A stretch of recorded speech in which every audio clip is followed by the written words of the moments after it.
नमस्कार and welcome to Bharat Affairs. Armenia Bharat का most dangerous air to air missiles को purchase करने वाला है। आप यहाँ पर देख पाएंगे इसके रिगार्डिंग जो आर्टिकल है, Armenia explores India अस्त्रा mark 1A, जिसकी करेंटली जो रेंज है वो 160 किलोमीटर की बताई जाती है, जो कि इसके पहले अस्त्रा मार्क 1 की जो रेंज थी ये 110 किलोमीटर की थी। और इस अस्त्रा मार्क 1A मिसाइल्स को हम लोग अपने तेजस 1A फाइटर जेट में इंटीग्रेट करने वाले हैं। इतना ही नहीं, हम लोग सुखोई 30 में भी इंटीग्रेट करने वाले हैं। तो आर्मेनिया के यहाँ पर यह कहना है कि हम लोग भारत के इंडिजिनस अस्त्रा मार्क 1A मिसाइल्स को अपने सुखोई 30 SM फ्लीट में इंटीग्रेट करने वाले, जो आर्मेनिया ने रशिया से 4 सुखोई 30 SM मिसाइल्स को परचेज किया था। और ये सब कुछ आर्मेनिया कर रहा है अजरबैजान के लिए, क्योंकि अजरबैजान जो है ये पाकिस्तान से PL-15 जो मिसाइल्स है, वैसे है तो ये चाइनीज मिसाइल, लेकिन इसे आज के टाइम में पाकिस्तान मैन्युफैक्चर करता है। तो पाकिस्तान इस मिसाइल्स को आर्मेनिया को $4.6 बिलियन की लागत में यहाँ पर बेचना चाह रहा है। और आपने इसके पहले भी देखा होगा कि 3 तिकड़ी की जो दोस्ती है ना, पाकिस्तान, टर्की और अजरबैजान, ये हमने ऑपरेशन सिंदूर के टाइम में भी देखा था, जहां पर अजरबैजान और टर्की खुलकर यहाँ पाकिस्तान के सपोर्ट में खड़े हुए थे। यहाँ तक कि टर्की ने पाकिस्तान को यहाँ पर ड्रोन्स भी सप्लाई किए थे भारत के अगेंस्ट में फाइट करने के लिए। और अब वही पाकिस्तान जो अजरबैजान को यहाँ पर PL-15 मिसाइल दे रहा है, और टर्की की तरफ से अजरबैजान को 2020 के टाइम से ड्रोन सप्लाई किए जा रहे हैं। तो ऐसे कंडीशन में इंडिया और आर्मेनिया के बीच में जो डिफेंस कॉपरेशन है वो इंपॉर्टेंट हो जाता है, क्योंकि इस 3 तिकड़ी को तोड़ने के लिए भारत आर्मेनिया को यहाँ पर ग्रीस ने भी ज्वाइन किया है। तो इस वीडियो में बेसिकली हम लोग ये डिस्कस करने वाले हैं कि भारत और आर्मेनिया के बीच ये जो डिफेंस कॉपरेशन है इसके मायने यहाँ पर क्या है, और क्यों यहाँ पर सडनली आर्मेनिया अपने ट्रेडिशनल पार्टनर को छोड़कर भारत के जो मिसाइल्स है ये परचेज करना चाह रहा है। तो डिस्कस करते हैं इस टॉपिक को डिटेल से। वैसे आपको बता दें कि आर्मेनिया ने भारत से इसके पहले भी आकाश मिसाइल्स को यहाँ पर परचेज किया है। ब्रह्मोस को लेकर भी यहाँ पर डिमांड की जा रही है, लेकिन करंटली यहाँ पर जो नेगोशिएशन चल रहे हैं जिसमें ये कहा जा रहा है कि ये जो नेगोशिएशंस है ये अपने एडवांस स्टेज में है, जहां पर अस्त्रा मार्क 1A जो एक beyond visual range air to air missiles है, जिसे आर्मेनिया अपने सुखोई 30 SM फाइटर जेट्स में इंटीग्रेट करना चाहता है।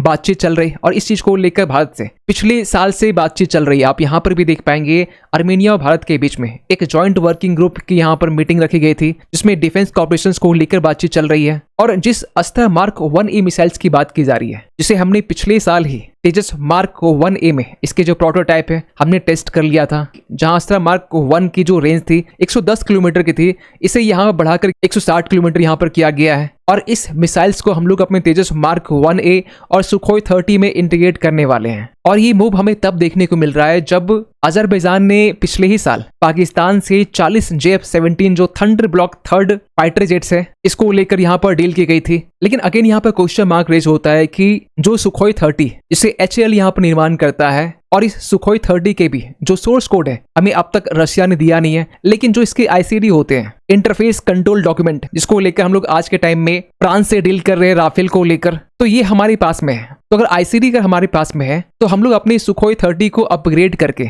इसमें कोई भी मिसाइल जो है वो इंटीग्रेट कर सकते हैं। हमने इस सुखोई 30 में इजराइल की जो मिसाइल्स वो भी हमने इंटीग्रेट किया है, ब्रह्मोस को भी हमने इंटीग्रेट किया है, और अब इसी सुखोई 30 में अस्त्रा मार्क 1A को भी इंटीग्रेट करने वाले। इतना ही नहीं, मार्क 2 को भी हम लोग इंटीग्रेट इस सुखोई 30 में कर सकते हैं। तो यहाँ पर आर्मेनिया का जो सुखोई 30 SM है और भारत का जो सुखोई 30 है, इन दोनों में हमें एक कॉमन लीनियज देखने को मिलता है, जिसके कारण जो मिसाइल्स के इंटीग्रेशन है ये सुखोई 30 के साथ साथ सुखोई 30 SM में भी कर सकते हैं। इतना ही नहीं, यहाँ पे ये भी कहा जा रहा है कि भारत के तरफ से आर्मेनिया के साथ में जॉइंट मिलिट्री हार्डवेयर को लेकर भी हमारी डिस्कशन चल रही है, जिसके तहत में हम लोग आर्मेनिया में ही जो मिसाइल्स के स्पेयर पार्ट्स होते हैं, या फिर हम आसान भाषा में कहे तो जो MRO होता है, मींस मेंटेनेंस रिपेयर एंड ओवरहोल जो फैसिलिटीज होती है, इसे भी ओपन करने की बात चल रही है। साथ ही साथ हमने आर्मेनिया को क्रेडिट लाइन भी दिया हुआ है। आसान भाषा में कहे तो आर्मेनिया को हमने सस्ते इंटरेस्ट में लोन भी दिया हुआ है। और क्रेडिट लाइन का मतलब ये है कि आर्मेनिया को यहाँ पर जितना लोन यूज करना है उसी लोन के ऊपर में यहाँ पर भारत इंटरेस्ट लेगा, जो कि चाइनीज लोन से काफी अलग है। यहाँ तक कि हमारे जो मिलिट्री एक्सपर्ट्स हैं वो ये भी कहते हैं कि भारत ने जो आर्मेनिया को वेपन्स यहाँ पर ऑफर किया है इसमें कोई भी पॉलिटिकल कंडीशंस यहाँ पर नहीं है। लेकिन इस चीज को लेकर भी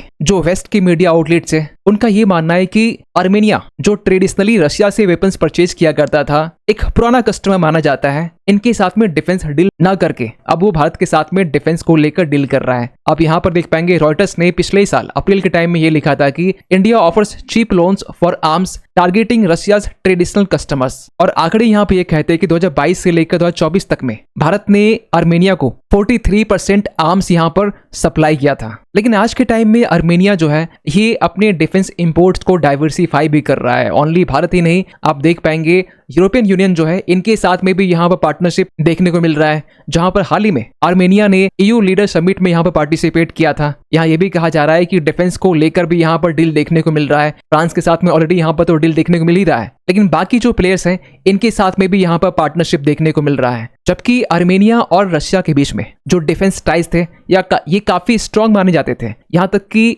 रशिया की तरफ से एक कलेक्टिव सिक्योरिटी ट्रीटी ऑर्गेनाइजेशन जिसे CSTO कहते हैं इसे बनाया गया था, जिसमें 6 देश थे, रशिया से लेकर जो बेलारूस है, कजाकिस्तान से लेकर जो किर्गिस्तान है, तजिकिस्तान और आर्मेनिया। लेकिन 2024 के टाइम में हुआ ये कि जब CSTO की समिट होती है उस टाइम में आर्मेनिया ने पार्टिसिपेट करने से मना कर दिया। ऐसा इसलिए क्योंकि 2020 के टाइम में रशिया ने आर्मेनिया को यहाँ पर धोखा दिया था, क्योंकि 2020 के टाइम में जब 44 डेज के लिए आर्मेनिया और अजरबैजान के बीच में वॉर होता है नागोर्नो काराबाग को लेकर, जिसमें अजरबैजान की तरफ से ये जो लाचिन कॉरिडोर है ना इसे 9 दिन के लिए ब्लॉक कर दिया जाता है। और 2020 के टाइम में ही नागोर्नो काराबाग का 1/3 जो हिस्सा है इसे अजरबैजान कैप्चर कर लेता है। वैसे इसके जस्ट 3 साल के बाद में सितंबर 2023 के टाइम में अजरबैजान पूरा जो नागोर्नो काराबाग रीजन है इसे अपने अंडर में कर लेता है। और आपने पिछले साल देखा होगा कि ट्रम्प की तरफ से नागोर्नो काराबाग को लेकर आर्मेनिया और अजरबैजान के बीच में एक पीस डील भी करवाई थी। तो आज के टाइम में जो नागोर्नो काराबाग है ना ये अजरबैजान के पास में है। और इस पूरी रीजन में जहां 2020 के टाइम में 1 लाख से भी ज्यादा जो आर्मेनियन एथनिसिटी के जो लोग हैं ये यहाँ से माइग्रेट हुए थे आर्मेनिया की तरफ, लेकिन इसके बावजूद भी आर्मेनिया और अजरबैजान के बीच में कभी भी वॉर यहाँ पर हो सकता है। ऐसा इसलिए भी कहा जा रहा है कि क्योंकि जो आर्मेनियन इंटेलिजेंस है उनका ये कहना है कि वॉर कभी भी हो सकता है, लेकिन इनका यहाँ पे ये भी मानना है कि ये जो वॉर है ये आगे आने वाले 1-2 साल में नहीं, लेकिन कुछ साल के बाद में आर्मेनिया और अजरबैजान के बीच में वॉर हमें देखने को मिल सकता है। क्योंकि अजरबैजान जो है ये लगातार आर्म्स एंड वेपन्स को प्रोक्योर कर रहा है और ये कर रहा है आर्मेनिया के लिए। लेकिन सवाल ये निकल के आता है कि अगर आर्मेनिया भारत का अस्त्रा मार्क 1A मिसाइल्स को परचेज करता है तो इससे अजरबैजान की चिंता यहाँ पर क्यों बढ़ने वाली है। पहली बात तो यहाँ पर यह है कि फिलहाल अभी अजरबैजान को ये लगता है कि आर्मेनिया के पास में जो 4 सुखोई 30 SM जो फाइटर जेट है ये एक पेपर टाइगर्स की तरह है। ऐसा इसलिए भी कहा जा रहा है क्योंकि इस फाइटर जेट में जो बियॉन्ड विजुअल रेंज जो मिसाइल्स इसमें इंटीग्रेट करने हैं इसके लिए आर्मेनिया को यहाँ पर रशिया का जो पुराना R-27 और R-77 जो वेरिएंट्स है ये परचेज करने होंगे, क्योंकि फाइटर जेट भी रशिया का ही है। और जब तक अस्त्रा मिसाइल्स आर्मेनिया के पास में नहीं है तो अजरबैजान को यहाँ पे ये भी लगता है कि तब तक जो इनके फाइटर जेट है ये सिर्फ डॉग फाइट यहाँ पर कर सकते हैं। जबकि अजरबैजान पाकिस्तान के साथ में $4.6 बिलियन का जो डील है 40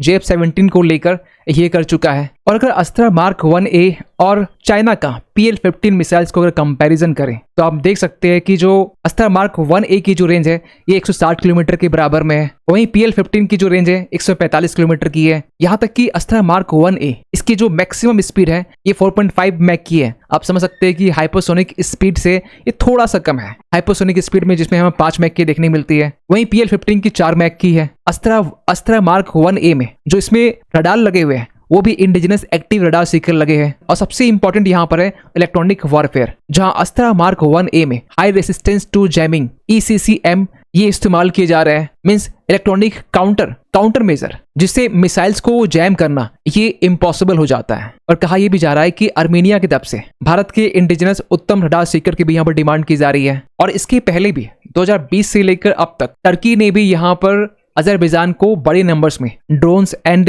जो UCV होते हैं वो सप्लाई किए हैं। यहाँ तक कि जो टर्किश कमांडर है उन्होंने यहाँ पर ये कहा है कि जो टर्की है ये अजरबैजान को मिलिट्री असिस्टेंस यहाँ पर प्रोवाइड करता रहेगा। और ये सब कुछ तब हो रहा है जब नागोर्नो काराबाग को लेकर जो पीस डील है वो हो चुकी है। लेकिन अजरबैजान को यहाँ पर इस चीज की भी चिंता है कि इसका जो वेस्टर्न पार्ट है नाक्चीवन वाला जो हिस्सा है ये भी अजरबैजान का हिस्सा है, और इसे कनेक्ट करने के लिए अजरबैजान को आर्मेनिया से होकर यहाँ पर गुजरना पड़ता है। और इसको लेकर भी पिछले साल ट्रंप ने यहाँ पर ट्रंप कॉरिडोर को लेकर यहाँ पे घोषणा की थी। खैर जो भी हो, आज के टाइम में ये जो तीन ब्रदर हैं, जिसमें पाकिस्तान, टर्की और अजरबैजान, ये जो तीन तिगड़ी है, ये खुलकर भारत के अगेंस्ट में खड़े हैं। आपने देखा भी होगा ऑपरेशन सिंदूर के टाइम में पाकिस्तान के साथ में खुलकर टर्की से लेकर जो अजरबैजान है वो पाकिस्तान के सपोर्ट में थे, और भारत ने भी इसको लेकर रिस्पॉन्स करना स्टार्ट कर दिया है, जहां पर न्यू यूरेशियन ट्रायंगल की बात की जा रही है, जहां पर भारत के साथ साथ ग्रीस और आर्मेनिया ये पाकिस्तान, टर्की और अजरबैजान के एक्सेस को यहां पर काउंटर कर रहे हैं। यहां तक कि ग्रीस को लेकर हमने हाल ही में आपसे ये बताया था कि ग्रीस भी ब्रह्मोस को लेकर काफी इंटरेस्टेड है, और पिछले साल पीएम मोदी साइप्रस को भी विजिट किए थे,